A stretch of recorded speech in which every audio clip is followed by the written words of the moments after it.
And welcome to this special edition of Latitude Photography Podcast. This is a YouTube edition, a video version, where most of what we cover in this episode is actually here on the YouTube, but we do have, the intro stuff. That's going to be a little bit different in the audio version. There were some challenges that we ran into in this thing when it was going live, and so I've edited it, and that's why I'm coming to you now. And so I wanted to give a little bit of a preview so you know what's coming up. We've got a bunch of Lightroom questions that you folks have submitted, and the listeners have submitted in the Facebook group, and I'm just thrilled to have those questions coming in. That's just amazing.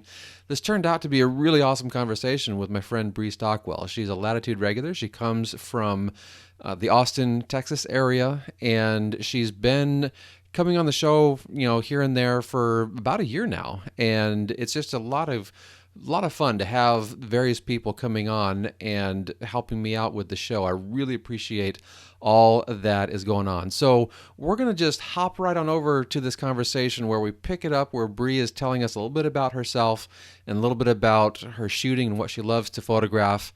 And we'll just pick it up from there. And what I love shooting.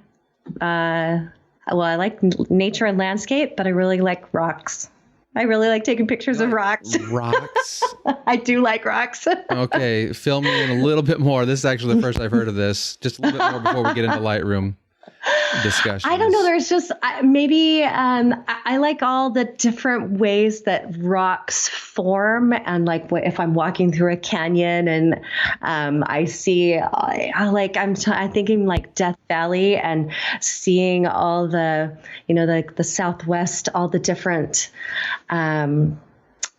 ways the Earth creates rocks and how they and shapes and textures. Yes, and all that together. Of that geology I really love. So, nice. But I honestly I like it all, and I kind of showed a lot of it. So I did kind of a grand scope of things for my show. But I posted it on my blog, and there's a link to it in the show notes, so everyone can go check it out. All right. That'll be great. That'll be wonderful to see. And those show notes she's talking about, they'll be visible in the regular podcast. I'll make sure to put that link below here in YouTube as well. Super. And then it'll also be on the Latitude Photography Podcast website. So latitudephotographypodcast.com is the home for the show. And you can see all the show notes for every episode there. And it'll be great to see that, Brie. So thank you for putting those online too, so we can enjoy them as well.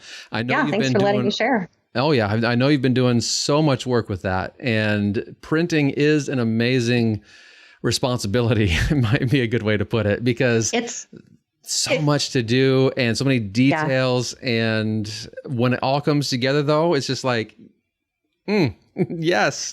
It was pretty technical, and I didn't know when I bought the printer how technical it was, but I just said, okay, well, I guess it's one of the things I have to learn this year. So because I own the printer now, but testing paper, choosing paper, learning how to sharpen, and but even if you don't print, seeing your image printed, it just seeing my images printed and framed,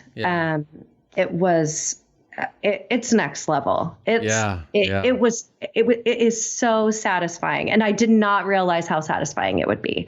So I highly recommend, anytime if you can ever get something printed, like in a book, or just physically see an image that 3D that's really important to you, then just do it, because it's pretty satisfying. Yes, agreed. Very much agreed. All right, so let's switch over now to talking about some Lightroom stuffs, and we've got I've got my my Lightroom catalog open here, and I need to switch this over so we can see it on screen. And now that we see it on screen, we can see this water tower. Basically, I was doing some images, or doing some remembering of some images when I was in Ecuador. So it just happens to be this. This has nothing to do with the episode. It just happens to be where I'm at in my catalog. But You are going to be our chief question asker, shall we say? And Okay. I'm thrilled to have someone on like this to ask these questions, because it's all about the conversation. I think it's all about being able to have someone else to respond to and to ask the follow-up questions, and it'll just be great to have you here as we go through these items. So there will be some times, so those in listener and watchingville, we're going to be kind of going off screen because there's a lot on Lightroom here way off to the side that we just aren't going to be able to see if I leave us up on screen. So we'll be kind of going away here in a little bit, but go ahead and start off with the first question, Brie, and let's see what we can do to get this started with all these questions about Lightroom Classic that people have submitted. Okay, super. So these were all posted in the Facebook group, and you called for the question. So we have number one from George McCain. Hi, George. Hey. He and I went shooting one day. It was really great. He wants to know about local adjustments. So he wants to know about the brush tool, radio filter, the graduated filter, and especially the spot removal tool and clone tool. So he says, personally, I would rather use Photoshop layers and the mask for the areas I just want to adjust. So go for it, Brent. Why should we use Lightroom over Photoshop for all those things? Right. Yeah. It's really about always going to be, you have one or two answers whenever it comes to photography and the like, I think. And it comes to the point of saying, okay, where can I best achieve the results I'm trying to achieve? Where can I most efficiently do the work that I'm trying to do? And with these items that we're going to be looking at here, so they're up here underneath the histogram here in Lightroom. And with these items that we're going to be looking at, in particular, he asked about the adjustment brush and some of these others up here, and especially also the spot removal, and whether or not you should just do that in Photoshop. Certainly, if you're comfortable in Photoshop, I can totally understand what you're trying to do there. But the reason I like to do what I can in Lightroom is to keep all of my raw edits available to me. And if I can do that, I can always go back and forth very quickly and very easily. And it just doesn't have a problem with, usually doesn't have a problem with being able to have these little tweaks here and little tweaks there. Because if I were to jump into Photoshop and, for instance, with the spot removal tool item here, when I do that, so I'm gonna zoom in here to about, I don't know, we're gonna go 200% or so in this image, and I'm gonna use my space bar to kind of go around and find a spot. Now this is not a dust spot, but I've found a spot on the item in this photo, and you can't see this, Brie, but it will show up, in the on screen for you as you're maybe watching the YouTube live video. But this is also probably going to help me describe things for the audio podcast too, because this is going to be in the audio format as well. And so I just want to be able to describe things as verbosely as possible so we can get everything figured out here also in the audio format. But I've got this yellow pipe going up, and I've got a little bit of a smudge of paint or something like that on the pipe. And so if I use that and I just click on that, and it's with this, it's set to the heal section. We have two options, clone and heal. And so these are different items that we're going to be thinking about. What do we do with these items? Are we going to clone it? Are we going to heal it? How do we, what do we best do there? The first item is to clone. That's going to take pixel for pixel from wherever your source is, and it's going to translate it directly onto your area that you put as your target. The heal will take that a little bit into consideration. It'll say, okay, what can we do to more blend this in, to more make this feel more appropriate, more proper? So it does a really good job of blending that in. And when I hit the done button down here in the corner, you just simply can't tell. I mean, it's just a perfect transition and totally gets rid of that. But what if then I needed to go back and, let's say, adjust the exposure just a little bit, or adjust my highlights or my shadows or anything else like that? And with all of those raw processing capabilities still available to me, it's super easy to go back and tweak those while still having all those spots removed. Certainly, for the most part, we would use this when we're trying to get rid of dust spots, but any type of spots, like we saw here with the little smudge in the paint or whatever, that worked for us. And let me activate the tool again. I just went back and forth really crazy with my space bar. And I can see also here on this image, I actually haven't done the chromatic aberration removal yet. So, if I were to have gone into Photoshop already, doing that kind of removal of chromatic aberration, let's go ahead and head down here to lens corrections. Let's see here. We've got a profile, and I got a little button here that says remove chromatic aberrations. And then all those color fringings on the edges, they're just now removed. And, I would have to process this all over again in Photoshop if I didn't pay attention to all those details first. So it allows you, at least with this tool, it allows you to kind of go back and forth and not have to be so regimented in your exact process of order and how you do things. So that's one reason I kind of like being able to do that. However, now I'm going to go ahead and say, what if, when should we definitely not be doing this in Lightroom? And I would say, especially for the spot removal tool, and it depends with the power of your computer. If you've got a really fast machine that's just got 64 gigs of RAM or whatever the case is, and you just got so much power going on it, you're going to be able to put like 150 or more of these spot removal pieces in there, and you're going to be just fine, possibly, with being able to process that, and Lightroom just isn't going to bog down on you. But if you've got where the point where you're going to be putting a whole bunch in there, it does take a lot of processing power. And so with all that processing power, you just kind of want to be a little bit just thinking about, okay, what's that balance there? If I do 30, if I do 40 of them, is that where it's going to start to bog down Lightroom? At some point in time for you, I have a feeling it's going to start to bog down Lightroom. And so you want to be thinking about just saying, okay, let's go ahead and do this work in Photoshop. Because once you do the work in Photoshop, those pixels are moved. You don't have that live connection with that source anymore. They're moved over, and you're fine. You're good. It's just done. It's no problem. It's all about just copying those pixels over, and so you don't have that processing power that has to keep constantly calculating what's going on and putting those in there.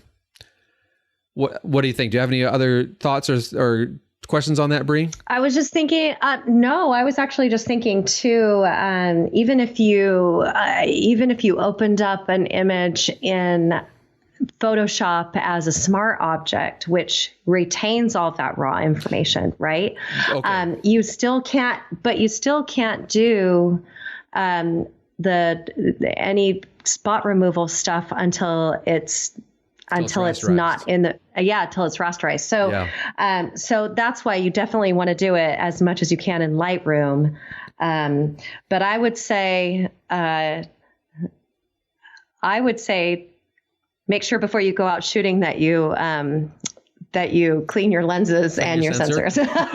Especially, yes. Yeah, you definitely want to go, if possible, with a clean sensor. And now we're going to get into a little bit, Brie, on the whole idea here of he had asked about some of these other tools, and I'll just touch on them briefly, especially with the adjustment brush tool. The biggest reason I love using the adjustment brush tool in Lightroom versus Photoshop is I think it also has to deal again with flexibility. While we have massive flexibility in Photoshop, and I would never want to diss the notion of going to Photoshop, because there are times where you just have to go to Photoshop. If it's, I do tend to think of it though, if it's a quick fix and if it's not going to get too bogged down, because I start to think of the same idea, where if I'm going to be doing lots and lots of brushes, and if I'm going to be doing, more than 3 brushes, 4 brushes maybe, where I have these different areas that I want to work on and I want to tweak. That's for me. I'm going to say that's where I want to go into Photoshop and start dealing with these items with adjustment layers or doing whatever else I need to do in Photoshop, because that's another thing where every time you put that brush down, it's just something that takes some major horsepower in your computer to keep up and to keep processing those items. If you were to then go and make some other adjustments in the development or anything like that, it then has to go and recalculate everything. And so it just starts to really tax your system, and it can get overloaded. Whether or not, for your computer and your version of Lightroom is 4 or 5 the limit, or is 15 brushes the limit? I don't know what that is, and I have never personally approached that limit. It's just that once I get a lot of brushes going, I start to think I probably should be in Photoshop. And so I start to kind of go back and forth on that a little bit, but usually in the neighborhood of 4 brushes, 5 brushes, that's where I'm really starting to say, yep, Photoshop is much better for this, and I'm going to go ahead and finish all of my other processing, get it as perfect as can be, and then continue the work in Photoshop and go to town with it. But by and large, usually my work doesn't require that much adjustment. And if it does, then I need things that Lightroom just can't do anyway. So, I end up not being that concerned about it just because of Lightroom's, I guess we can say, processing or compositing or whatever limitations that we might think Lightroom has on that then. And sometimes if I do something in Photoshop and I bring it back over and I'm like, ooh, I just want to do a small little tweak, rather than opening it back up in Photoshop and figuring out like maybe which layer or adding a new layer, sometimes I just give it a little tweak. Or if I bring it in and I'm like, oh, you know what? I just want to add a little bit of a vignette. You can do a big, huge. Invert is the middle anyway. So, but there is that invert button. So, but I sometimes I will do. So I think you're thinking about the radial filter. Yeah, I'll use the radial filter. You're talking about the brush tool. Yeah, I was talking about the brush tool. You're talking about brushes, but I think the brush. So the brush, the radial filter, and the graduated filter are all at the top, and they all kind of work the same way. And you just have to decide whether or not you want to brush something in, use a circle with the radial filter, or use the graduated filter, to adjust something. So, and you can see, where's the little button because I'm not looking at Lightroom right now. Sure. There's a little button that you can click to show what area of your photo is getting the adjustment. Right. So when you have, like if we were to take the brush, for example, and I usually like to start with a very bright exposure or a very dark exposure, just so I can see where I'm actually brushing. And then when you then hover back over that initial drop point, then it turns red, and that's what's going to allow you to see exactly where your brush is applied. So if I were to have done like a sharpening item or something like that, a clarity item, certainly I would take the exposure all the way back down once I know where it's going to be placed. And then if I need to be reminded, I just hover my mouse over that active pin, and then it'll show me in red an overlay where everything else is being applied. And that's certainly kind of nice to be able to do that and see where your brush is applied. The other ones, the other tools will basically kind of do the same thing. Like if we had the graduated tool, I'll go ahead and apply that. Again, with a super exposure, I'll go ahead and dip that down, and I'll just take like maybe I'll take clarity is a frequent adjustment I might do. But if I were to then just hover over that initial drop pin, it gives me the same graduated red item that shows me, okay, here's how it applies and where exactly it applies. And one of the great things that I like to do, sometimes I'll take the radial filter, and then you can do I'm sorry, maybe I should be in Lightroom too, a little bit. You can actually,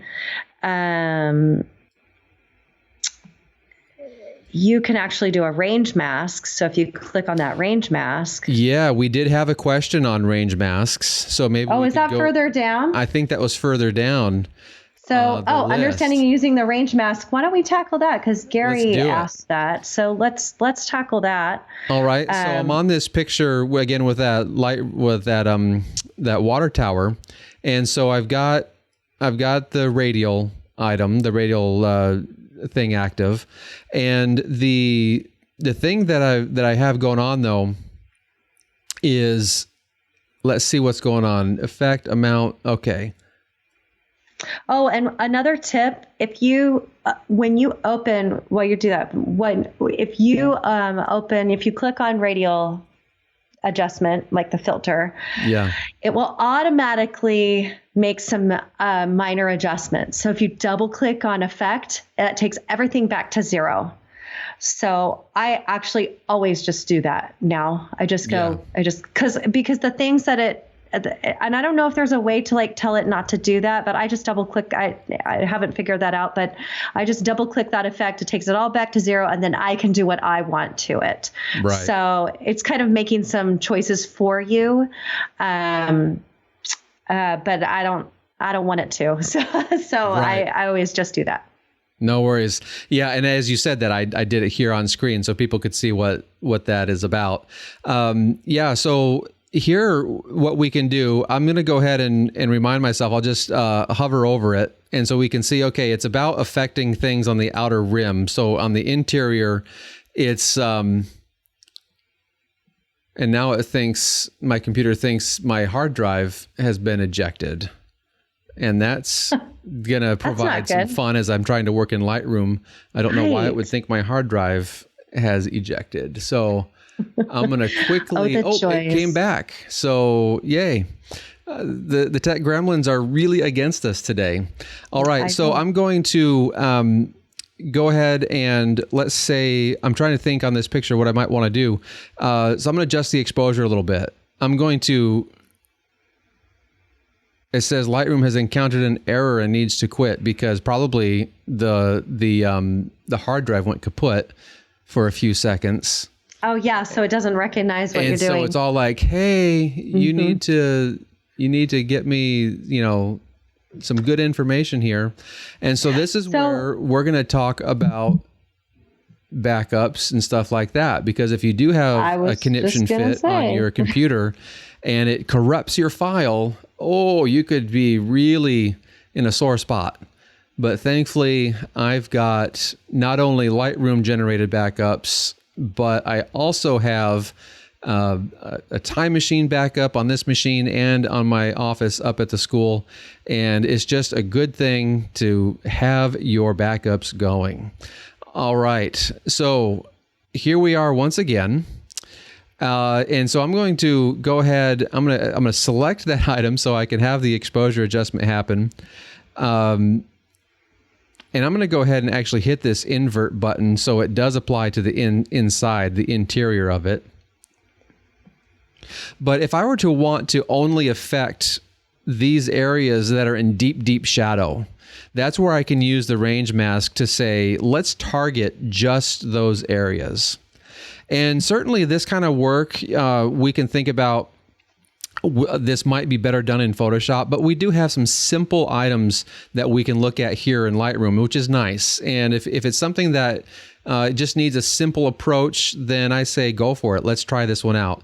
Now, also too, we have two different options. We can target color, so I could target all of the blue sky, or I could target luminance. And so the luminance, that's the brightness values. So if I want to target just the darker values to brighten those up and leave everything else alone, I can then say, okay, what's my range and then what's my smoothness here? So let's go ahead. If I hit show luminance mask, that's where it's going to give me that big heavy red overlay. I probably don't need to do that. What I'm going to do is I'm just going to take this range here and I'm going to slide this all the way down so it doesn't affect any of, as much as possible, any of the midtones that I don't want to affect. It's just getting these shadow areas. And then we can play with the smoothness either way. You can see how that's going to, greaten the effect, smooth out the effect one way or another. And I say just do that to taste. But you can see with the use of the slider, I've made that a very narrow area. So I'm taking the dark tones and I'm only lightening those areas up. So if I scroll back up here, now I can go back with my exposure. I'm going to double click the exposure, the little slider button head, whatever you want to call that, and setting it back. You can see how it's not affecting the clouds hardly at all, or I should say the sky hardly at all, but it is affecting those shadow areas. And so I can then lift just those areas and target just those areas. Certainly we could think, well, doesn't the shadow slider do that? Certainly, but maybe there's still other things we want to do. Maybe there's some sharpening we want to do, or some blurring we want to do in those shadows areas, because if there's particularly some digital noise going on in there, that's something that we just don't want to exaggerate. And so we could say, hey, let's target these shadow areas. Let's diminish the noise going on in there. And that might make sense and be a reason for why you would use that. So it's good to just for doing local, smaller adjustments, and targeted you could also targeted, so you could shift the colors in a shadow in just one spot. Absolutely, so, and I'm realizing I left our little mugs overlaying the area that I was working in Lightroom, so I'm actually gonna showcase that super quick once again. Here I am again on this item, and now we can see these adjustments that I'm dealing with over here, where I slid this thing down way over here, down here, to target just those little tiny, very small areas of shadow areas. And then I was happening to work with the exposure. Actually, let's go ahead and change up a little bit what we want to do. I'm going to actually change this from luminance. I'm going to change it to color, so that I could actually target the color here. And so I'm going to use this little doohickey to select the blues. And then what I should be able to do is I should be able to do a little bit of an adjustment. So I'm going really crazy with the hue adjustment, and I'm making the sky all nice and pink. But you'll notice as you watch here, the coloration of the yellow for the water tower and these other places on the frame of the water tower, those haven't changed at all. Only the blues were targeted in this area. So we can also target things that way as well. And since that looks super hideous, I'm just going to delete that item and get rid of it. But that's a little bit of an idea on the range mask. All right, what else do you have for us, Brie? I muted myself while you were talking. Oops.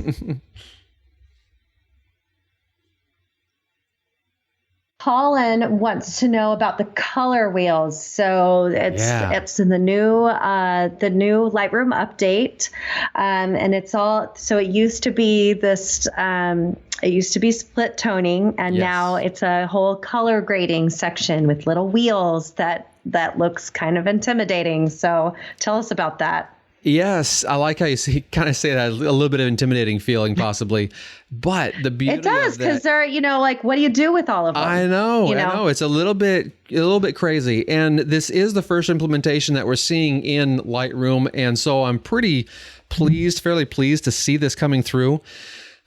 But as compared to split toning, this is amazing. But what we're looking at here is a little bit kind of odd. So let's just walk through it and see what we're dealing with. So we have these three items. The first one here is called midtones. The one down on the lower left is called shadows. And if I hover over it, it brightens and it shows me what's going on here. These things are dealing with what we call HSL. So that's hue, saturation, lightness. Now, you might also term it HSB, so hue, saturation, brightness, pretty much the same thing, or hue, saturation, luminance is probably what they would call that. And then we have the highlights control here too. Then we have across the very top of that, right underneath where it says color grading, we have some singular items. So we can target only the shadows. We can look at only the midtones. We can look at only the highlights. And then we have this other one that's more global in approach. So it'll do more of a we're talking about everything here.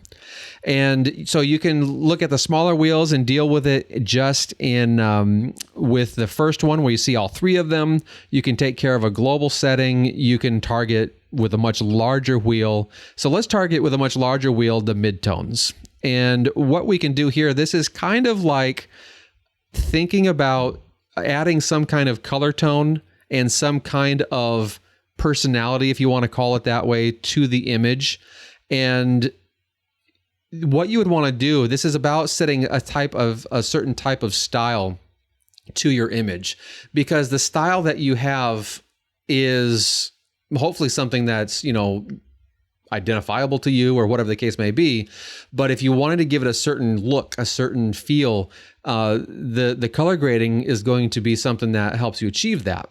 And this certainly also comes from more in the line of the movie industry type of ideas, where color grading is like the thing to do to give your movie, to give whatever it is you're doing, a certain sense of presence and, of course, style and things like that. So let's go ahead and inflict a little bit of style on this. So we're in the midtones once again, and I'm going to, this is a predominantly blue image with that sky. So I'm going to go ahead and click this more towards the yellow. And so you can see when I do that, it just changes the overall effect and tonality, kind of sort of grays out the sky. And you could kind of think, well, doesn't that just do the same thing that you could do with some white balance adjustments? And well, yeah, if I take it directly towards the yellow, certainly, because in white balance adjustments, it's a blue-yellow slider, it's a magenta-green slider. So certainly, but what if we were to say, okay, well, let's just influence this a little bit more to the cyan. And the further you go out on that wheel, the more intense the adjustment becomes. So if you're just barely on the center of the wheel, it's just a tiny adjustment nudging you that direction. There's other things you could do, whether you go into Photoshop or, again, with your white balance and your other sliders that you can do in Lightroom to give a similar result. But this is going to be something where it's just kind of a quick result that is able to say, okay, I want a little bit of a green tint coming into my midtones. Or if I were to go, if I were to double click that, it goes back to 0. And if I were to hit the global, a green tint over the whole thing or something like that, I'm going to double click that and go back. I'm going to do my shadows now. What if I wanted to inflict a deep purple in my shadows, but in my highlights, I want to do kind of a brighter red? And so this just gives a different look and a different sense to the image. And then if I go back and click on the item that represents all three of them, I then have those adjustments still there for sure. It's just now we see all three of them. There's just smaller pieces. And then we also have this little slider at the bottom that helps us tighten it up towards the highlights or make it a little more broad, where it's not just, only at the highlights, that slider down along the bottom. So the thing with color grading is to say, in my opinion anyway, I like it. I think there's a lot to be done here that can be really cool, and I think we should experiment with it. But the one thing I wish we had is, and I see this, I haven't actually explored this one just yet, this little disclosure triangle where I can target specifically by numbers the hue, the saturation, and then adjust the luminance thereof. So that's kind of cool to have that level, that granularity of control under that item. However, it would be amazing to see right in here in this little panel, I think, a few items that could be considered presets for color grading, because the power of color grading is that you would have consistency from image to image to image. And of course you can synchronize your images. I totally get that. But what if you had an image that you had shot and then 3 months later you've got another image and you want to do the exact same color grading? Well, you could do a development preset. I totally get that too. But I think it would be simpler to just have a little drop down here that says, okay, here's your 10, here's your 20, whatever color grading presets that you could just apply just like that without having to jump to those extra items. But there are still ways that you could make this a preset, and then you could set those up. or even just have colors that you would remember. And, but I think maybe over time you can remember which colors do what. Like I think 338 is a blue, 238. 238 is a blue. Yeah, 338 is going to be closer to red. So yeah. So 238 is like a blue. I know I've used that before. A couple of quick tips for anyone who wants to use this. I don't know about you guys, but if you guys have played around with this, it kind of gets a little squirrely. I'm kind of playing around with it on my own. So if you get to a color, if you're scrolling around and you get to a color you like, but then you want to adjust the saturation, just touch on shift. So you can just touch on shift and then you can move it. You can adjust the saturation of that so with your mouse. What you're saying is it locks you in to that hue. Yeah. And then it adjusts, and I'm wiggling it back and forth, and it adjusts the power, what the term they use, the saturation. That's the purity of the color. And so, that's a great tip. Be holding that. It'll hold down. It right on that. Mm-hmm. Beautiful. Yeah, that's a good. And then also, if you click, if you kind of get a color, if you're close to a color you like, but you like the saturation level, you can hit. Now this is on Mac. I don't know what it is on Windows. You can find out. But if you hold down Command, then that holds the saturation level at where it's at, and then you can kind of move along with the colors. And then I think with the Option key, if you hold down, at least on Mac, because that's what I have, if you hold an Option key down while you're doing it, it's a more fine adjustment. I've been learning some of these little hotkeys to help me in my workflow because it's good. Yeah, right. Because otherwise I can, and I try and learn, like every few times I sit down, I try and learn a new one and then practice it because it makes everything go faster. Because there are, in Lightroom, there's all these little tiny things that you can use to help make things go faster and easier. Yeah. So anyway, that's just 3 of them that I know of. I love it. And hey, I love learning something today too. It would have been, it's probably should be obvious that some type of keyboard shortcut would work, but thank you so much for illustrating and articulating those, because I think especially all of them really, holding Option so you can be, that's gonna be Alt on the PC most likely, so you can be a little more fine-tuned in your movements of your mouse as you drag it around. That's really nice, because otherwise if it was normal mouse movements, it'll just go all over the place.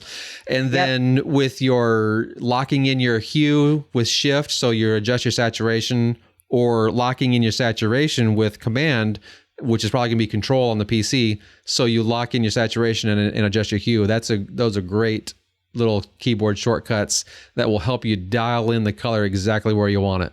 Good stuff. Yeah. All right. What's our next question? So the next question's from me. Okay. It's about importing and organizing. I'd love some, and I think, importing your images from your memory card. How do you bring them straight into Lightroom? How do you do that? How do you bring images into Lightroom? And give us some tips on organization. And also, in addition, do you use any settings, like preset settings, when you do any imports? Excellent. Yes. Two good questions. And this is where I'm going to plug a series of Lightroom videos that I'm actually going to be releasing very soon. Start releasing, I should say, very soon. I call it my Lightroom Quick Start Bootcamp. And with that, we're going to go very detailed into these notions of what you're talking about, but we're certainly going to try and cover some of it here too. So you got to be in the library module, and let me take us off so we can see the whole Lightroom as it is here. And so on the import, I won't actually do an import right now, but what I will go through is a couple of the items that you were talking about. And yes, we know that Lightroom gave me a little bit of a hiccup saying something wasn't available. I was like, yeah, that's fine. All right, so what I like to do, I like to hit the copy function rather than add. And when I do that, it's going to copy from whatever source that I'm selecting. So in this case, a memory card. And then when we do that, it will just read those, it'll put them into my destination, and then everything is happy. When it comes to looking at where do they go, I do like to put everything into one folder. And let's see here if I can find that. I've got 2 folders here on my on my hard drive. I got a photos folder, and I've got what I call raw scans, which I really should just rename that, but whatever, that's fine. When I put them into raw scans, what I like to do there is I let Lightroom do its thing with everything, with managing everything as it relates to, is it going to be doing it by date? Am I going to use some other function if I choose to do it by date? Exactly what the date structure is going to be, because there's lots of different opportunities for how you can have Lightroom save those items and how it treats those items. And it's a really good thing. I love it. It's great. But when it comes down to my long-term storage, I actually don't use a date structure as my primary categorization of all my files and such. So I will use this, my raw scans, or initial shoot is what I would call it today if I were making that folder today. I would use that to collect all of the items from my past shoots that I have yet to process.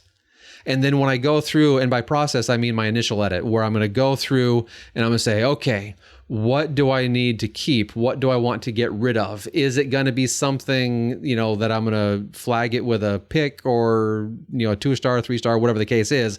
So whatever my process is there, I'm going to be making that decision, and then I'll move it to the photos area. And that means the photos folder. And so I'll import here. I'll let Lightroom take care of it on a date basis, but then when I'm done, I'll move it to the photos, and I'll show you that in just a moment, because you did ask about developing presets that I apply in Lightroom, and I do have a little bit of that going on. So under this tab here, apply during import, there's this develop settings item, and I have my own BB landscape color. Now, if I select this, there's a lot of defaults that they give you, prepackaged with Lightroom. But under my user presets, I've got a couple because I had a short time. I had Fuji that I was shooting with, so those presets have been saved still. But then we have my BB landscape color. And the thing that I have going on there are basically just all of my settings that I want applied to every single image, regardless of what camera I shoot, regardless of pretty much anything. I want everything to be, to have a certain, initial processing. And let's cancel out of this, and I'll show you what I mean by that. So I'm going to hit the cancel button here. And when I am still on this image of the water tower, and I go to the develop module, and get rid of this color grading option here. There's only about 2 things I have it do. Under detail and sharpening, I have it run up. Let's see here. I have it run up with about 75 on the detail. So we have amount, radius, and detail on the sharpening. I have it do about 75 on the detail item. And this is where it's going to sharpen, if you will, on a pixel by pixel basis. And this is something that just goes through in my initial process of determining, is this a good image? I will zoom in at least 100%, and I'll look at a pixel by pixel basis and say, okay, does something work out well here? Now, if I see a major difference between 0 and 100% on this detail slider, then I know something is kind of a little bit going weird. This is also called deconvolution sharpening. It's made to be getting rid of your anti-aliasing filter and the effect that has on it. And things should possibly sharpen just a touch more. But if there's a major thing going on in there with this detail, then I know something weird is going on. And I found that 75 is a good starting point for me. So that's why I have that set as a good starting point.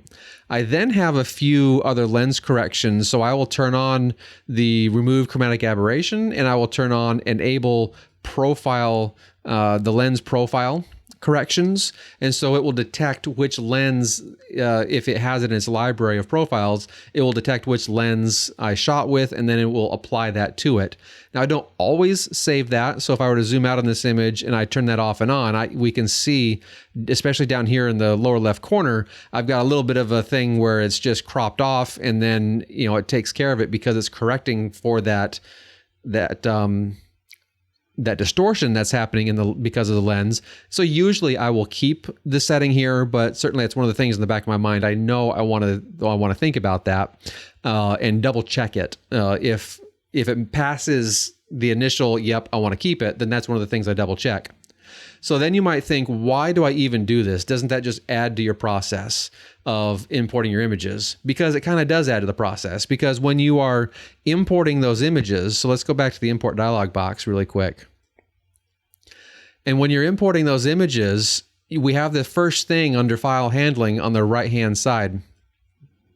And what we're able to look at here with the build previews, we have embedded in sidecar is what is for some reason selected right now.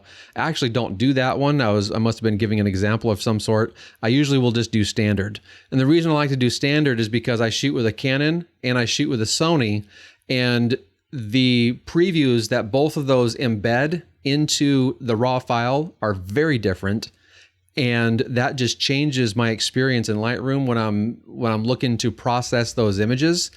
And that's kind of annoying when I'm going through and all of a sudden vastly different previews, and I just want to have very consistent previews. And then I also want to be able to see those very basic sharpening settings. And so with those items applied, I'm able to put everything on the same level playing field. And yes, it means I have a little extra time I need to worry about when I'm coming through the import process, but that's just part of it. I mean, I would rather have the consistency and invest my time in that rather than worry about saving a few moments, because I would then have to go through and do that all anyway, because I find that to be an important part of my process. So you do chromatic aberration. Yes, under the lens corrections, I'll do the chromatic aberration. Mm-hmm. And you do lens corrections. And then you do some initial sharpening into your importing. And then under the detail tab, I'll take the detail, and then the sharpening is the first item, and then detail is the third item within that sharpening window. I will take the amount down to 25. That's another thing I forgot to say, and I should take our pictures off because people want to see this. I'll take the amount down to 25 because currently Adobe's default is 40, I believe it is. And I find that to be a little bit too rich. And so I'll take it down to 25, which it has been for a super long time previous to, I don't know, a year and a half ago or so.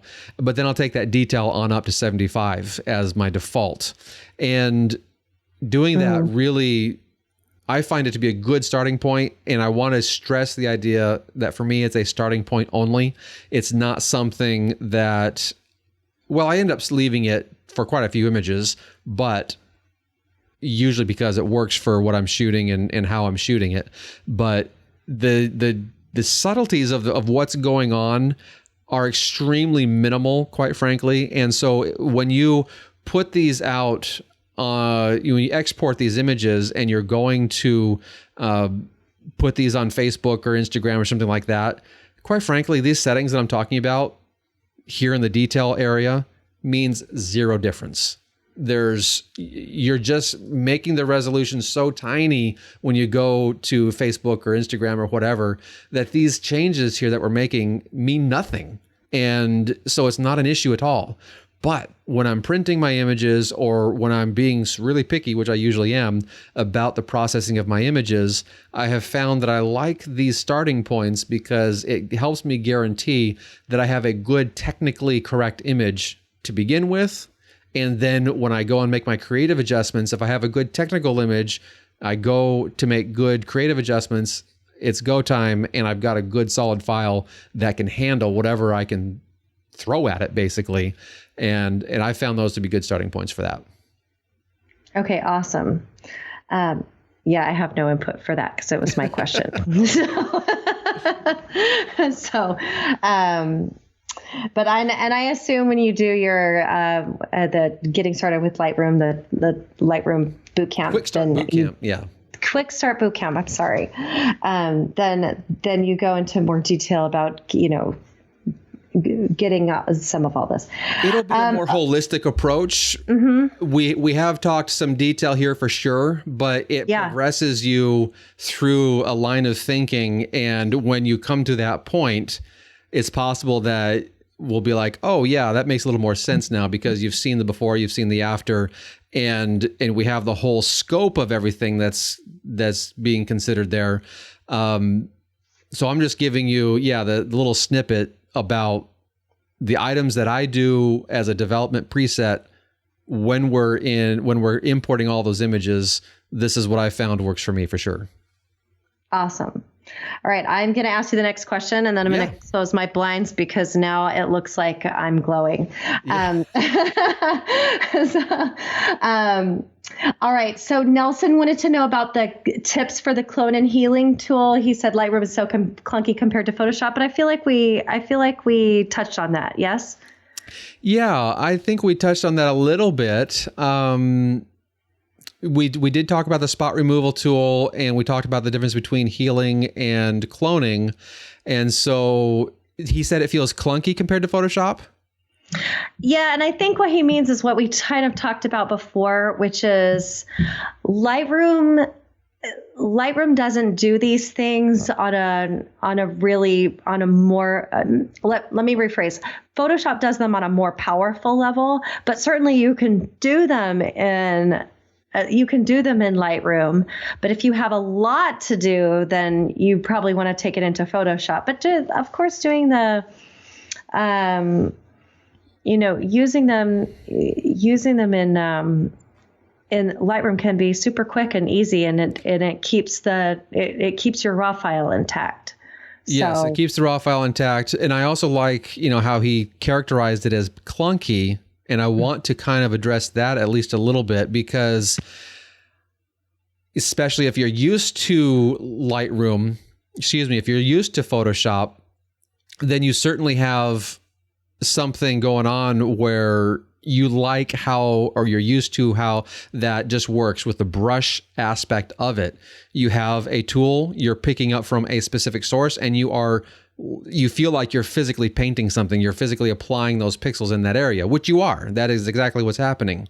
Where in Lightroom, it's a virtual application of those pixel shifts, picking up the pixels from one spot and putting them in another, so to speak. So with the way that the tool works, for sure, that's a huge difference in how that tool works. And it's just not anywhere near the same from setting the size to setting the feathered edge to setting the opacity. Those are the only controls you have. Where in Photoshop, when you're using, if it's the clone stamp tool, for instance, you can paint as far as you want to paint and it will continue going. If you're using the spot healing tool in Photoshop, it's very powerful and does a really good job. But again, it's physically changing those pixels and it's a set done deal. And so there's a certain set of finality there. And so I can understand where we might consider these tools to feel somewhat clunky, especially if we're not used to it, but they just behave differently. And yeah, that's where finding that balance, if it's just a couple of quick spots, do it in Lightroom, I say. If it's major work, head on over to Photoshop and have I think you have to. Yeah. I think that's one of the big reasons. Can I just, I don't know. Have you ever used one of these? Oh, I'm not on you're on camera. Okay. Well, have you used one of these Wacom tablets before? Oh, yes. Yes. I love you have a good size one. I do have I did. I just bought a good size one. That's good. But using the pen, once you get used to using the pen with this tool, because you use it like a mouse, right? And you can really do some more finely. You can use it. Why can't I get these words out? it's a more, you can use it more in a more finely detailed way. Yes. Rather than just with your mouse, it tends to go all over the place. But if you've got the pen, you can really do some more detailed work and get things where you want it to be a little bit easier, I think, especially using the brush tool, using the little spot healing brush, or that's Photoshop. But you know what I mean. So sorry. The spot removal. The spot removal tool. You know, the thing about using the Wacom in Lightroom, I do find the targets, like the little adjusters, the little sliders, the little whatevers, those tend to be a little hard for me to grab precisely with the little pen, but probably just because I'm not quite used to it. But I think it's in Photoshop, it's hard to compare for sure. Yeah, it's awesome. It's awesome. So, but we can talk about Photoshop next time, right? Yes. So, okay. So Roxy wants us to tell her how to remember how to use all the tools. She says, and I think we can all resonate with this. She says, I'm trying to remember how to use all the tools. My brain gets overwhelmed so quickly. Yeah. So, I have a couple of tips. If you have a couple of tips. So go ahead. What are your tips? Well, I would say, and I felt like this at the beginning, if you're not getting into your program, into Lightroom often enough to get in there and try the different things and remember what they do, then I would say that you might want to try that. just getting in there a little bit, just more frequently, so you can build that memory and of the repetition, and then maybe also take some notes when you're in there about maybe what you learned, or go learn something somewhere, write it down, and then take it into Photoshop and practice it. So, and maybe that's what you're going to say, Brent. I don't know. No. I love it. For me, what you kind of caused me to think about is really frame of mind as well, because I'm working on a big project on my website, and I'm using a bunch of new tools and doing a lot of new things that I'm hoping to roll out here in a couple of weeks. And I've noticed that if I don't have the right frame of mind, I'm just never going to get anything done. And that frame of mind is to say, I know I'm going to get frustrated. I know I'm not going to get it right. I'm probably going to break 3 or 4 things in the process of learning this thing. And then I'll have to figure out how to fix it. And just being okay with all of that is really, I think, could be hugely helpful, because then hopefully that demystifies and that takes away some of the anxiety, some of the fear, whatever it can be, that is keeping you from getting in regularly. But then the other thing is to say, okay, now what I would do is let's take a look at one section at a time. So if we're here I'm going to take us off camera once again. If we're here in the develop module, and let's say nothing about tone curve, take 5, 6, 7 images and just mess them all up with tone curve, because you know what you can do. I love that tool. It's one of my favorites. It's actually, it's good to know that you love this tool, because I got to tell you, this is the kind of tool that I personally rarely use in Lightroom, because I'm so used to using this type of tool in Photoshop.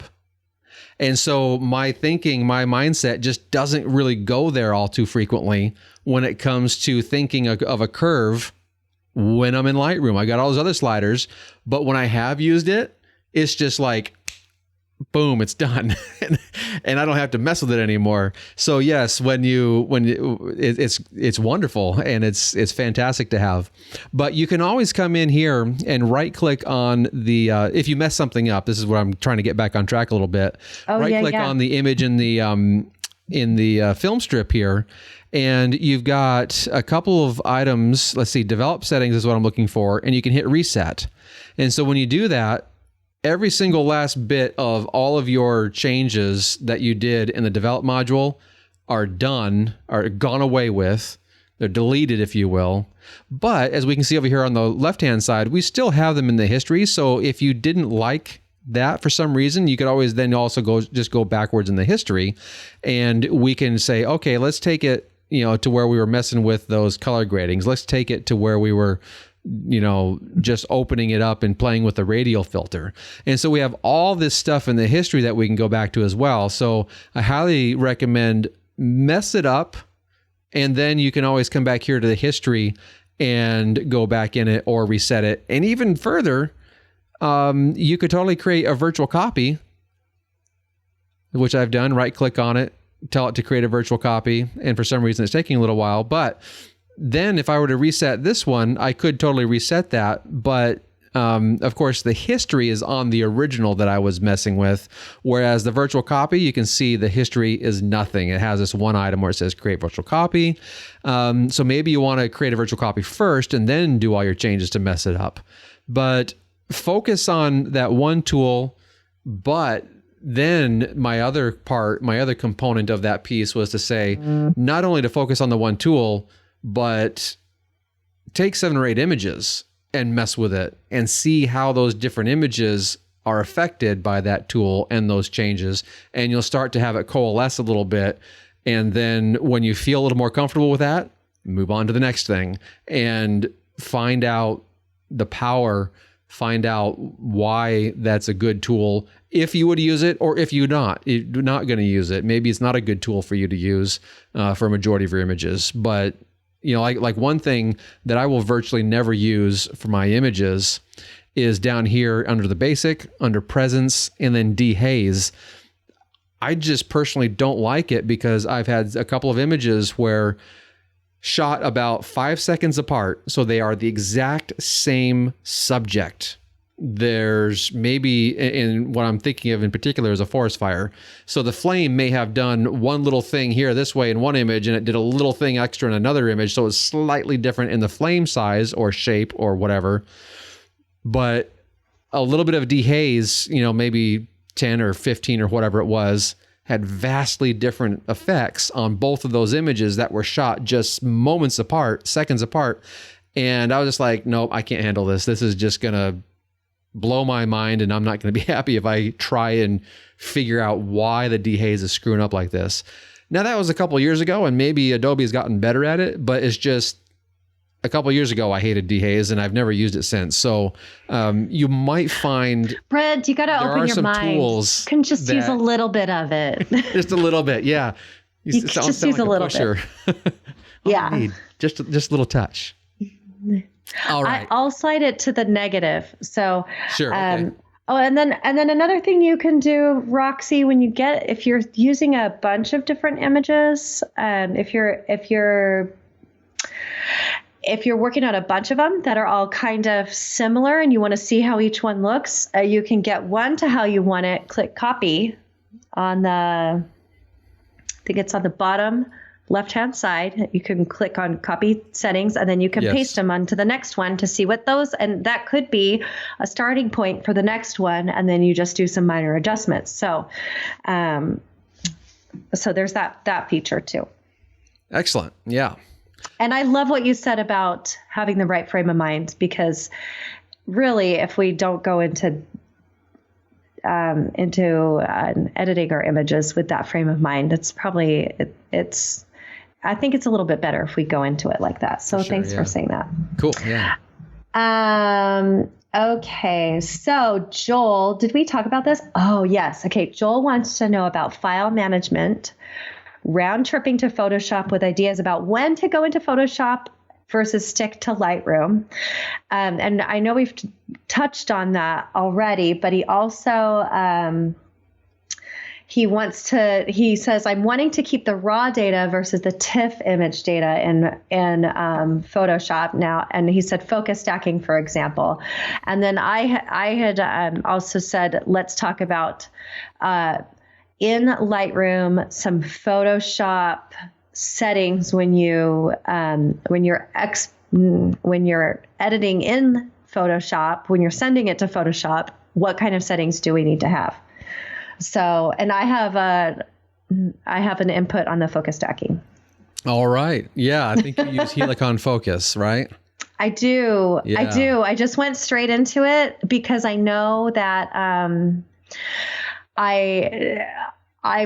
I just did it for a year to see if I would like this one, and I forget which one I have. But if I focus stack in Helicon, I can save it with like the middle, whatever, not the basic, but the middle of the road one. Okay. I can save it as a DNG, which is the raw file. Okay. And then if I wanted to, I can push it into Photoshop as a smart object and still retain all of my raw data. Yeah, that's pretty amazing. Yeah, it's really awesome. So I did it because I wanted to try. I just wanted to have all those options open to me. So I can stack it. I can push it into it'll put it back into Lightroom as the raw file. I can do anything I want to in Lightroom, and then I can take it into Photoshop as layers and do adjustment layers, or I can have a smart object and work from there. So that's just one tip. I need to explore that, because the last time I tried Helicon Focus, I was a little bit disappointed because I didn't have the full version. They have like 2 or 3 levels. Yeah. And depending on how much you pay them, you get more and more features. And it's always the more you pay, the more you get. Yeah. And so I was going in because they have a brush tool that allows you to basically get rid of some ghosting and some other things like that may happen between, the layers that are being focus stacked. And so I was doing that, taking care of all these things. And the problem I ran into was I had too many adjustments and I couldn't finish my job. So they were like, you need to upgrade. And I was like, it gets that tool for me gets clunky. So I feel like I hardly ever use it, but you can do small adjustments. Yeah. But go ahead. Yeah, there's different levels, different ways you can stack things. And the website is really good about telling you. And I've had some really good experience with it. So I like it. Yeah, with your idea there of getting a DNG, I like that. So that is something that I'm going to have to crack open that can of worms and dive back into it maybe and upgrade my subscription to that piece, because whatever license I have on it is a little bit limiting, I know. And I helps when your focus stacking rocks. Yeah, no kidding. Macro rocks. Absolutely. All right, but the initial question was about file management, I think, right? Mm-hmm. And round tripping into Photoshop, and then I had said, what settings do you use when you go into Photoshop and then come back? So with a basic idea on what I do with my files, you can see here I've got just three folders that are my base main folders that I manage everything in Lightroom with. Nothing is done in Lightroom outside of these main folders. So these are all in one hard drive. My catalog also happens to be on this hard drive. And the reason I like doing it all in one external hard drive is because I can take this hard drive to any computer with Lightroom on it and I can run my catalog, so long as it's a compatible version of Lightroom. Because, if I were to go to an older version of Lightroom with my most recent catalog, of course, that's not going to work. But as long as it's a recent version of Lightroom, I can take this hard drive and I can run it on any computer. So I like that portability. And not that I really need that in my work right now, because I do work off of a notebook computer that I take with me everywhere. So it's up at my office at the school, it's up at my office here. It goes everywhere with me. But if I needed to have 2 computers or 3 computers or whatever, I could totally do that. With my photos, that's where everything of my professional work goes into. And then my family photos, of course, that's just all family related stuff. And incidentally, with family, that's where I do it by date. So I have things by year here, because it makes sense for me as my boys are growing and the like, and what we're doing as a family. It makes sense for me to categorize things by the year. But as it relates to my professional photos, I categorize everything by location. And so you can see here, I've got a US Mid-America main folder under that. I then have US CO, for that's US Colorado and US Nebraska. And then under US New England, I've got USMA for the one time I went out to Massachusetts. And then under the Northwest, I've got a whole bunch of them because that's where I live. And so that's where, to me, it's an expanding item. It's an expanding category, as it were. Let's go back to US Northwest, actually, because I want to show you one more item. And so if I were to go, let's see, USWASE, that's for Southeast Washington, United States. And so if I expand that, I then have dated folders there. So I do it by location. I then do it by date. And so I have 2020, 2019, 2018, so on and so forth for those Southeast Washington images. But go ahead. Hang on a second, Brent. I have a question. Do Yes. you rename your images when you import them? I do. Not on import. Okay. I do it after import. And the reason for that is because I want my images renamed in sequence for the ones that I keep. And so like here with these 2020 images for, let me hit the G key to show the grid view. With these 2020 images for Southeast Washington, these are the ones that I've deemed that I want to keep for some reason. Now, what I'm showing now is just a bunch of flower pictures that you might be like, why did he keep all those? Well, we were just talking about focus stacking. and I want to, these are going to be subtle adjustments between each frame, and I want to be able to save these for some focus stacking in the future. But this one is 13, this one is 14, and so on. And they just keep counting up. And so I put that name USWASE. That's what the file name is. Then it's an underscore 14 because that's the 14th image of Southeast Washington shot in 2020. And so that's my structure for how I do it. Certainly others will use a date structure. Some will not rename at all. They'll just use keywords to do things. But for me, in my mind, it's all about, I can picture where I was when I shot something. But if you try and go, I don't know, a year or two back and you're like, hey, Brent, what year was that? Unless it's a major trip, like when I was in Hong Kong, I will forever know that was 2018. But if it's some other trip, or especially here locally, I'll have no idea when I shot that. And then the year of when I shot it is probably the least important thing that I could ever think of. But where I was and what the subject is, those are the things that are most important to me. And so I'll be able to squirrel away right into that little subfolder, and I'll find it fairly quickly without having to do anything like searching my keywords or doing anything else like that. I just know right where that image is. And I guess I could say this structure was effectively started because I started shooting film with slide film. And so when I have a physical file cabinet, that also made sense for where I'm going to go. And I didn't have like a Dewey Decimal System, library system, card catalog to find where my photos were. I just had to know where they were. And when I had someone say, hey, I want an image of this monument or this thing or that thing or whatever, I didn't care when I shot it. It could have been 10 years ago. It could have been last week. I go right to that location where people are asking me, do you have an image of that particular location? And then I can go and find it. And that's the genesis of where this comes from, basically. Awesome. And that's part of the power of Lightroom is that we've got, we can organize things. Yes, organize things the way we like to organize them, for sure. Now, the expandability of this is a little bit challenging because certainly I can have the question saying, well, what if you have, a hard drive where you run out of space?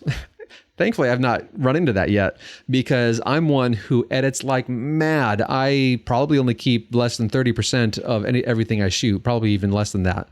And so I edit like mad. And so hard drives and the size of hard drives have caught up, or have always kept up with my Lightroom catalog and the amount of images I have. And I've not had to go to multiple hard drives just to hold all my images.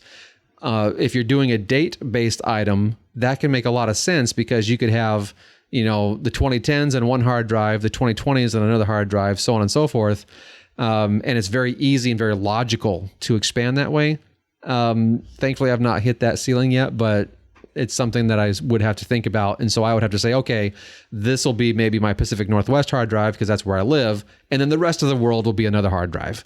And I would just have to, live with it that way possibly. And that's fine. If I have to do it that way, then no worries. I'll run it that way. And I don't know, I'm trying to figure out what Joel's talking about with file management.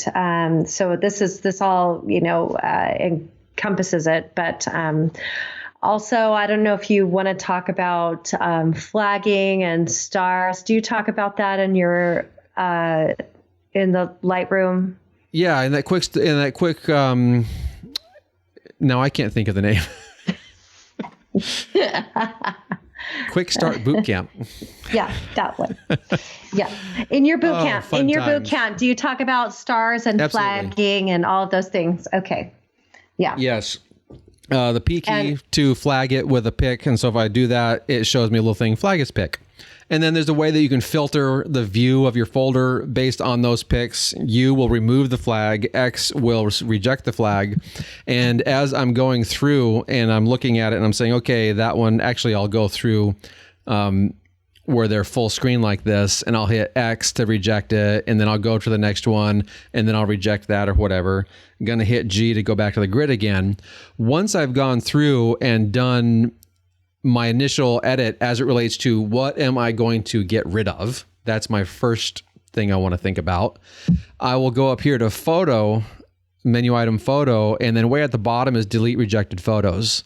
And then when I do that, it'll say, hey, now you've got 3 that are ready for deletion. Do you want to simply remove them from Lightroom, or do you want to delete them completely from disk? And I always hit delete from disk because that will move them from their current folder to the trash folder.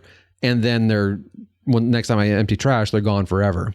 I will actually hit cancel here because these are in my keepers. I do not actually want to delete these. So I'm going to reverse my action here. But then 1 through 5 is your stars, and then 0. So 1 or 2 or 3 or 4 or 5. And then you can hit 0 to set it to 0. And then there's also some color ratings that I have. You can set color flags to them as well. And those are not used as frequently, but I do use those because I have my images with certain libraries. I have an agent in Bellevue, Washington, another one that I haven't submitted to in forever in Barcelona, Spain. And so I flag with the colors according to those agents that the images are actually represented by.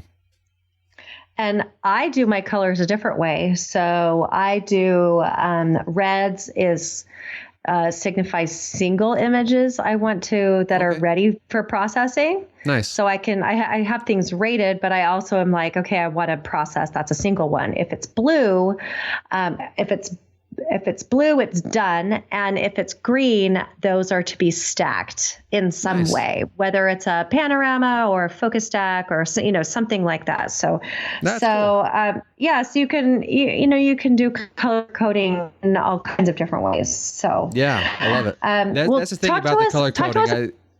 I was just thinking that's the thing I love about the color coding, because you can actually put in your custom labels you want there, and you can have it whatever you want it to be. And that's a beautiful thing. You've only got, 7 or so colors to choose from. So I think you got enough to to go with on that. But you had a follow-up question of some sort.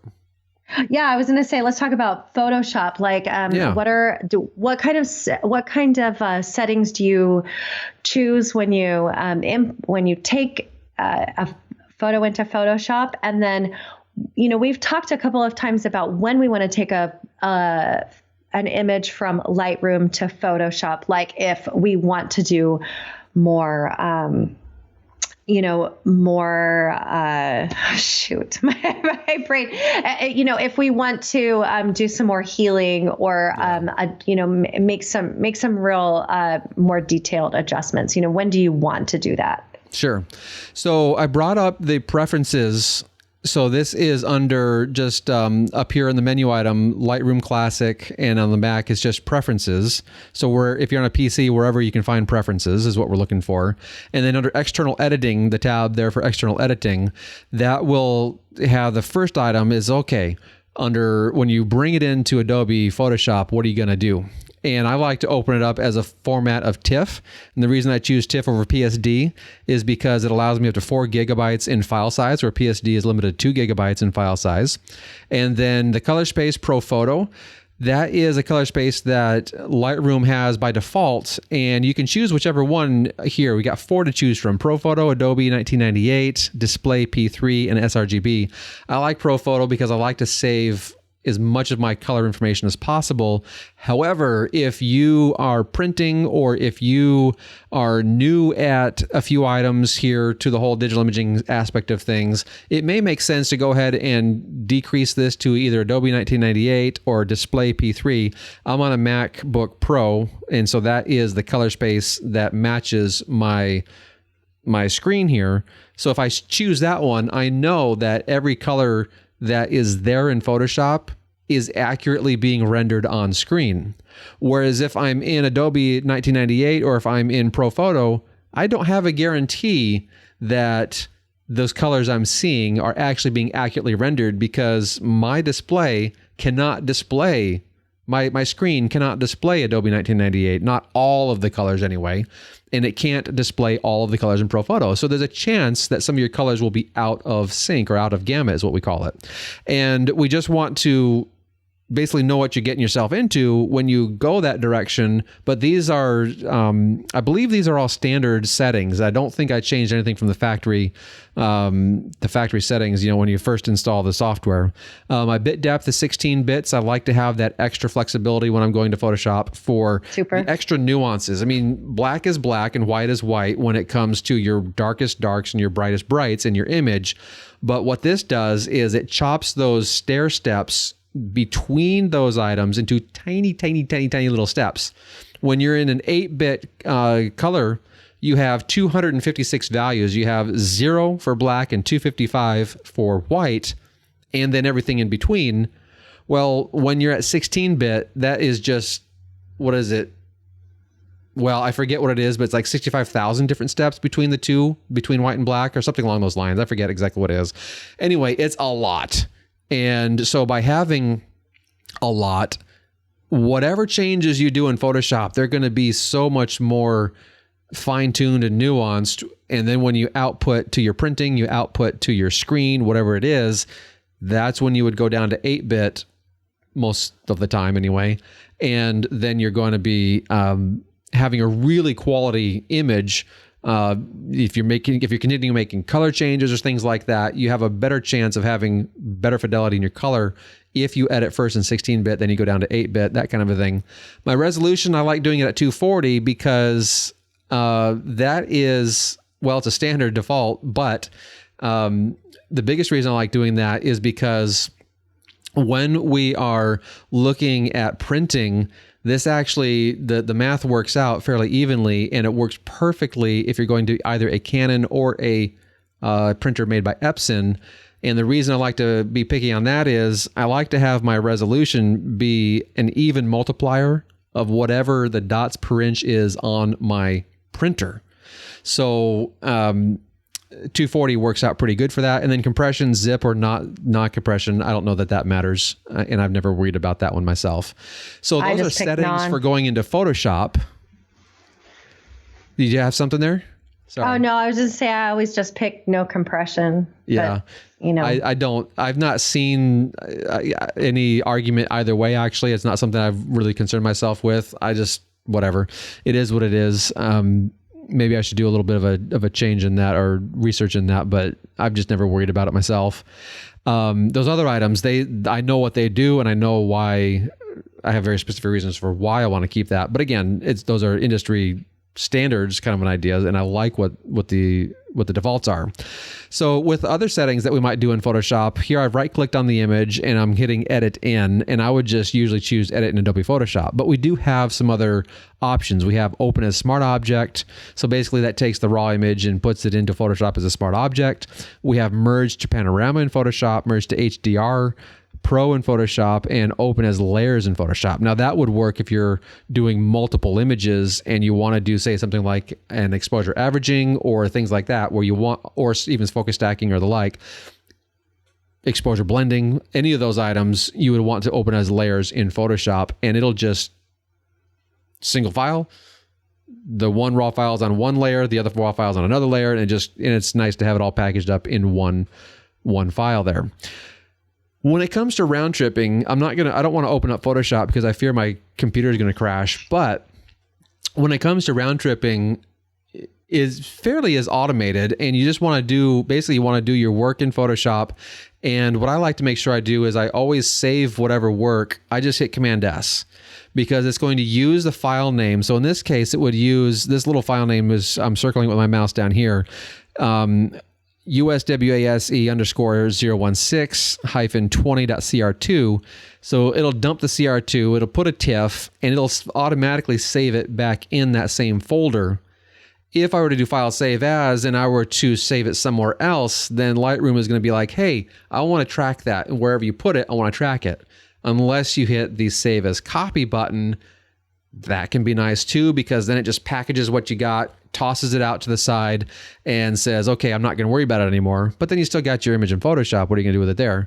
So it's nice to just let Photoshop and Lightroom take care of it. Now, if you have problems with that and your system is broken, then you got other issues that I don't think we can get into today. But the final part of the question, Brie, I think was about just saying, okay, when do we actually go to Photoshop versus not, right? Right. And all other, and yeah, he's saying he wants to keep the raw data. So when do we go into Photoshop versus just sticking around in Lightroom? So the whole notion of I want to do everything I can in Lightroom, and then I only go to Photoshop when I absolutely have to or want to or need to or whatever the case is. So whenever there's something special that can only be done in Photoshop. When it comes to printing, I always do that through Photoshop because there's sharpening settings that I know exactly what it is exactly giving me. When I'm printing out of Lightroom, you have three options: low, medium, or high. I'm not quoting it exactly, but those are the three items that you have for how much sharpening you want to apply. And I don't like that. I like to be able to say, okay, I have a big image and I need to have it sharpening this amount, and then I'll experiment with it. I'll get a few smaller prints out that are just cropped in of that area, so I can test that out and see that the sharpening settings are what I want them to be. But the sharpening settings are going to be different if it's a small image too. Big image, small image, all these different sharpening settings, even though it's the same image. I want to control that. So basically you can say I'm a control freak, and Photoshop gives me that control. So that's another reason why I want to go to Photoshop, is when I have to control things more minutely, Photoshop is probably the best way to do that. But I think Lightroom has become more powerful. You can do with those range masks, you can do and the brush tools, you can do dodging and burning in Lightroom. You can do all kinds of contrast adjustment. You can do local contrast adjustment, vignettes. You can, you can do all kinds of stuff in Lightroom, and hardly ever have to go into Photoshop. I don't do that, but it's become a very powerful tool. So I would say, if you want to go into Photoshop, then go into Photoshop if you want to keep all the raw data. But maybe be mindful when you do go into Photoshop, what it is that you really are doing. You don't have to go into Photoshop just because other people do it. So I say go into Photoshop to experiment, to learn if it's not something you're comfortable with. But as you mentioned, with the Lightroom being powerful, absolutely. I find myself probably going into Photoshop about 10% of the time. 90% of all my images and all the edits I'll ever do are definitely done in Lightroom, and pretty much Lightroom only. Especially when I export images, it's only from Lightroom. I don't dive into Photoshop to save something for the web or anything like that. I can get what I need straight out of Lightroom in its export module. Right. Yeah. Yeah. Same here. Okay. So I think we have two more left. Okay. Good. So, and I'm just kind of consolidating a little bit. So one was Michael. He was talking about using collections. And then also the last one is about Terry. Terry, she wants to know about some cropping, and I can ask you about that when we get to it. So all right. Why don't we just switch? Why don't we do the crop tool first, and then we could talk about collections. Sure. So she says, when I go into the crop tool to straighten a photo, I use the straighten slider, and once I feel it's straight, I click done, and it seems to tilt one way or the other. Any suggestions? Can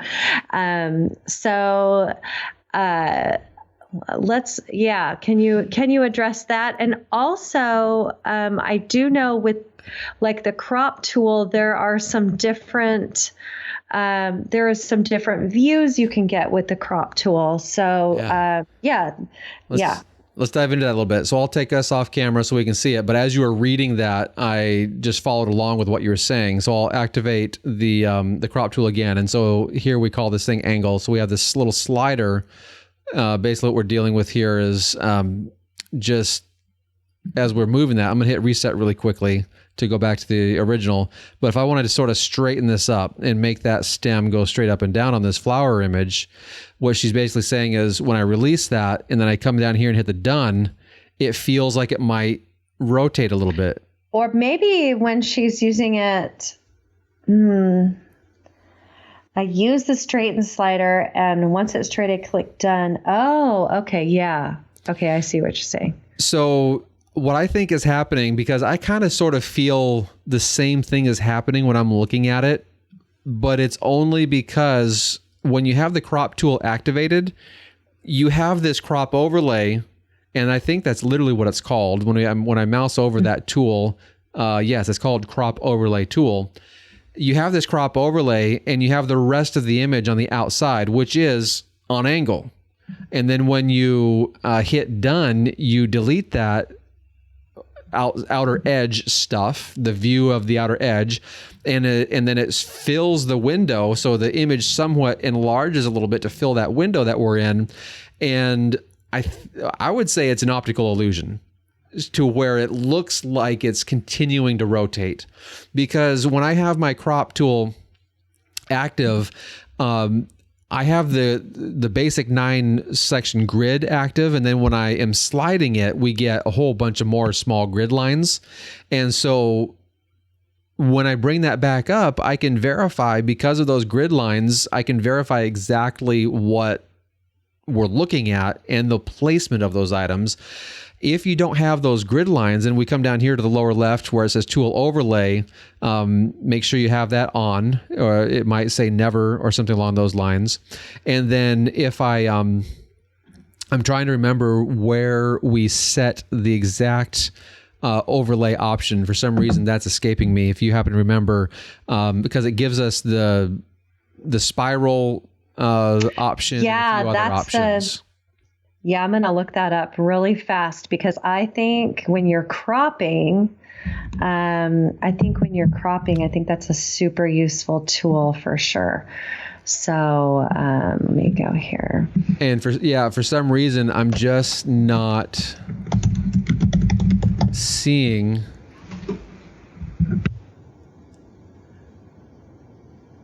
where that item is, where it changes the crop overlay function.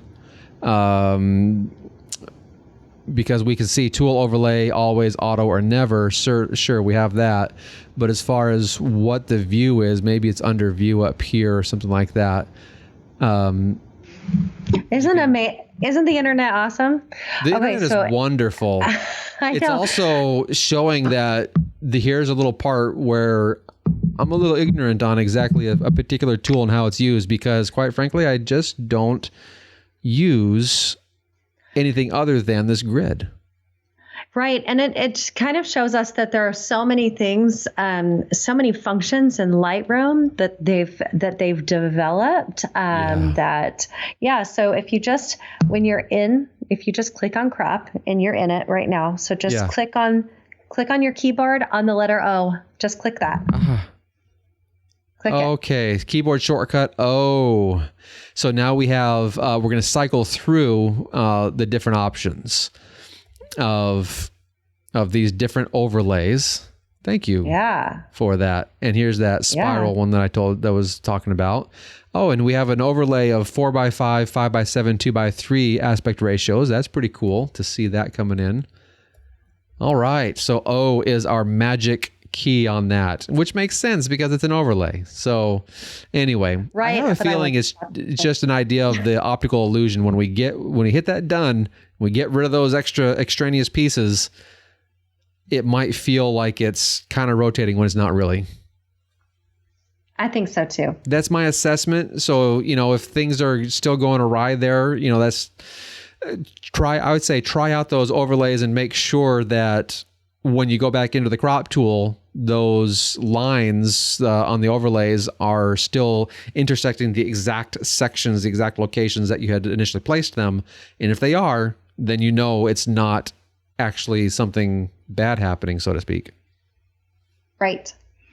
Okay. And I just also want to mention too, neither of us knew what the little tool overlay is. We looked it up, and there's always going to be something that that we don't know, and so just ask. Get on our Facebook group and ask.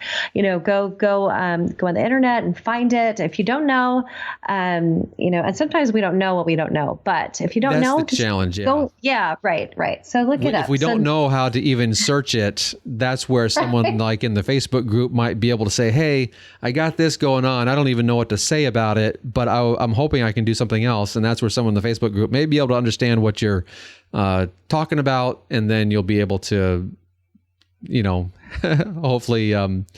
hopefully make good on it. Right. Exactly. Okay. This last thing is let's talk a little bit about collections, because I think that's a great feature of Lightroom is to be able to do this. So we've talked a little bit about organizing and a lot of the tools, and so the awesome thing about Lightroom is that we can create collections. So let me just go. Oh, he says using collections in his photo import workflow. So can you create a collection when you're importing your photos? Oh, yeah, you can. You can add them to a collection, right? I don't do it. So on import, so what we can do is, I'm looking at the file handling, and let's see here. It should, let's see, metadata keywords. I probably need to have some images to actually select. So let's see here. I'm going to hit copy. That will be another item to look at. And I'm trying to find it here really quick. I know it's available somewhere. Here it is. Add to collection right there. So under file handling, it's the last item in the list. So add to collection. And then it does give us a plus button. And so we can add to certain collections when you are importing. So this is not something that I do myself. I do use collections after the fact, because collections are pretty much the same thing, or they're very similar to, whatever you want to call it. They're very much like a playlist in iTunes. And what you do with a playlist is you take that song and that song and that song, and from all these different albums, and you crunch them together in this playlist. Well, those albums did not change their identity at all. Those locations of those files did not change at all. All we're doing is creating a little, in this case, collection of our images or your songs if you're in iTunes. So we're just able to make these collections that for some reason they have a reason for being. They have a reason for coming together. So you can see in one of my collections I'm going to poke out here, I'm going to highlight on. I have this first item is actually a collection set, which is going to have collections inside of it. And so that's the difference here. If I hit this plus over here, we can create a collection, we can create a smart collection, or we can create a collection set. If you create a collection set, that means you're going to have, that's like a master folder for some subfolders that will be in there. And that's how it's kind of treating it here. So with my 2019 best of box sets, I'm going to have one for 2020. I haven't gotten around to it yet, but it treats it very much like a folder of images. It's just those images are coming from multiple different folders. And so I've got a couple images from Canada, a couple images from Montana or wherever else, some here from Walla Walla, where I was going through and making some decisions about what, and here's a star image, will I put this image in my final box set? Well, I then use the flag and the star ratings to separate those out further from within the collection. And then I can say, okay, what if I had 5-star images? I want to just look at those. Or what if I were to turn on the filter for just my flagged image? Oops, those are no filters. So my flagged photos, I just want to see those. So I'm able to then, as I go through and I'm editing it, I can select which ones I want to look at and all that good stuff. But the collections give us a nice, powerful way to just create another way to store our images in a fashion that doesn't rely on us, doesn't require us to move them to a different folder. And I think that's the value of it, because they can stay categorized wherever they were, but now they have a different reason for coming together, and then you can have that coming together that way. And you can have the same image, one image in multiple collections. Absolutely. So, absolutely. And when you right click on that, so you see here, down here of his artist in residence, that's the last thing I worked on. There's a little plus there because I right clicked on it and I clicked this item that said set as target collection. And now when I hit the B key, it will add it to this collection here. And so, we can, if I click on that, we can take a look at the multiple images that I was going through and making this decision. What am I going to do for making this application to Alaska with their artist in residency program for what they call Voices of the Wilderness? And so I then went through and chose ultimately 6 images to put into a mini portfolio. And I whittled it down from, well, I had more than 66. I literally deleted some, and then I left 66 in this folder, and I had to whittle it down to just 6. So that was an easy way for me to just go through really quickly. As I see an image that I think might work, I hit the B key. I keep going, I hit the B key, and it just dumps it in that collection. And then I'm able to go back and just look at those, and they come from multiple years, multiple regions, and they're just all here in this one collection. I love that you had to whittle so many down. What is a smart collection versus a regular collection? Yeah, so a smart collection, so that's the next one on the list, I believe, here. Let's see. So we have create collection, create smart collection, and create collection set. So that middle one, smart collection, you can, let's see, do I have any here? I might have a smart collection or two. What makes it smart? Well, I'm gonna showcase that. Okay. As long as this one is a smart collection, and so what makes it smart is you can program it. Yeah, it did something else. Okay, you can program it on what to look for, and so let's say I were to have a certain keyword. And in this case, what I'm showing now is a fantastically wonderful lady in her little hut in this tiny little town of Bajengdoba, I think it's called, in very rural northeast India. And the little river, the big river actually, is coming through. She lives probably 200 feet away from this river that floods every year and basically is, providing all the agricultural interests in the region and all that stuff. But I could go through on the keywords and I could say something about blue sari or blue skirt or hut or India or whatever I want to do in the keywords. And this is just one thing I could be thinking about. I could then go into my collections and I could create a smart collection that says, I want you to go through, I want Lightroom, that's what I'm kind of talking to. I want you to go through and grab all the keywords from India and show all of my India images. Or I want you to go through and grab all of my, files from the year 2020. And since I want to do my box set, I could just say, okay, give me all of my flagged images from the year 2020. That'll be a good way for me possibly to start thinking about what am I going to do with my box set. And so it's a quick way to just instantly show all those images. And then it's dynamic. If I were to go through, if it were to go back to this notion of India, if I were to go to India again and I keyword those, let's say on import, they will automatically be added to that smart collection for India. So if I had keyworded,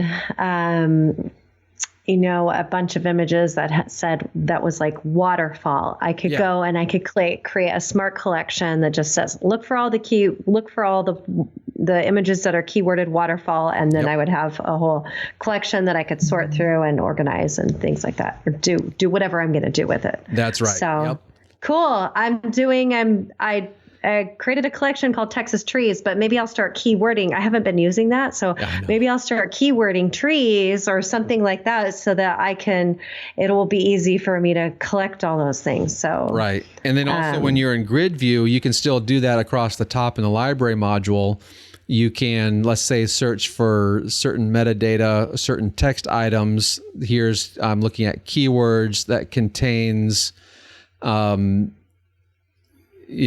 this case, I'm only in this collection, so I would have to go somewhere where there's lots of pictures because I don't keyword a whole lot either. So if I were to take all of my photos, 27,263 that are edited and keepers, as it were, and then if I were to take this text item and keywords contain, and I know I'm going to have some India that are tagged as India. I can search for them that way as well. It's just, this is not a permanent collection. This is only because I've done this search. And as soon as I click away from this, it's gone. I could just have something where I can very easily go and showcase all my India images. And then if I have them in a collection like that, I could easily go through and export all those images. I could make a slideshow here in Lightroom using the slideshow module. Lots of different things you could do automatically, well, more easily maybe, because you have them automatically drawn out into that smart collection. And this is part of the power of Lightroom, is that it's versus Photoshop. Photoshop is for doing some heavy editing, or more detailed editing, targeted. But Lightroom is just an awesome place to organize all your photos, keep track of them, and you can really, if you are good with the organization and you understand how it can all work, it can really be a really useful tool rather than just having like all your images on a hard drive and you pull it up and you're like, what do I do with all these? Lightroom helps you figure all that out. So That's awesome. A lot of people ask me sometimes anyway, why wouldn't I just use Bridge and Adobe Camera Raw? And this is one of those things that you just simply don't have in Bridge. The capability of doing collections. You can do certain keywordings and things like that and certain filtering of the view for sure.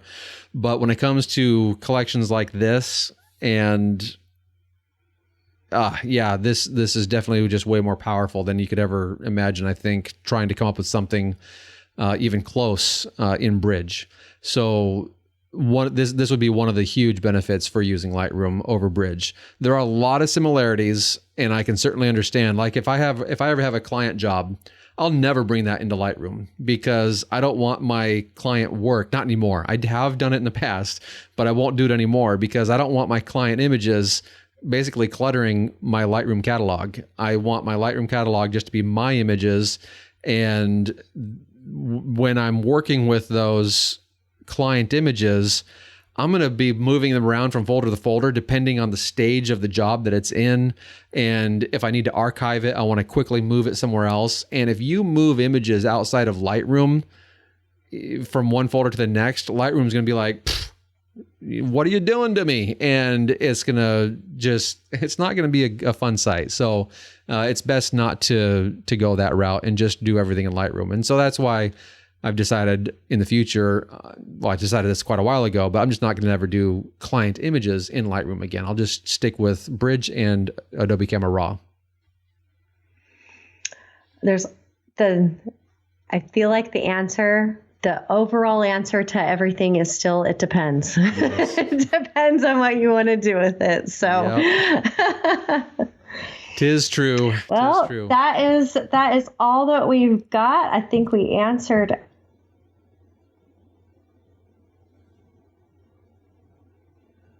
Uh-oh. You hiccuped. Your feed hiccuped on us, Brie. The internet is giving out on our feed here. I know. You know what we didn't talk about? Terry was talking about sharpening and noise reduction and not overdoing it, but I think you hit a little bit of that. Yeah, I did a little bit where I was just talking about my basic ideas that I do at every image. The not overdoing it part, I guess we can call it, and we can say, there's part of that is to taste, but I think we might want to save that for a different conversation, just because that'll require, I think, a little bit more conversation, a little bit more detail. How long are we running up to here? It's a while. This has been a long one, an hour and a half just on this second attempt. Oh my goodness. I know. Brie, thank you. You have, the time you're dedicating, I'm just very grateful. Thank you so much. Where's my salad? Well, I would say with anything, try it, see what it looks like. If you're doing, if you look at something, if you're sharpening or you're anything that you're doing, just look at it, zoom in a little bit, and check it and see, do you like it? Do you like the way it looks? Because, chances are if you think it looks funny, then it probably isn't quite right. So. And if things look too crunchy, that's another thing to scale it back, because the screen will tend to make it look a little more crunchy than if you were printing. You wanted to scale it just a hair back. But again, it's...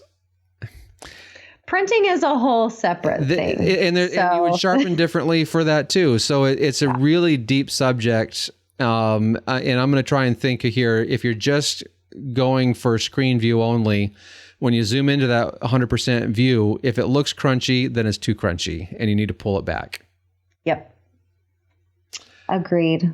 All right. Well, that'll wrap us up for today's broadcast. Let me put us kind of big. And for some reason, I have I'm on the screen twice as a background too. I am my own background. Oh, no. When I had a crash earlier, it set things up strangely when I brought it back. And I'm not going to mess with it now, because we're just going to sign off and be done with today. It's been a long one, but my goodness, it's been a lot of fun, and we'll do it again. I don't know the next time that we'll do it again as far as anything Lightroom or Photoshop is concerned, but we are going to go live here in a couple of days looking at photographers' websites. And so I've got a fellow coming on actually from Bucharest, Romania, and he's a professional web developer, and he only services websites for photographers. So it'll be, I think, very exciting to have that conversation. We're going to just talk about what's a good idea for some of your website ideas and decisions that you're making. And then, of course, we'll look at some listener-submitted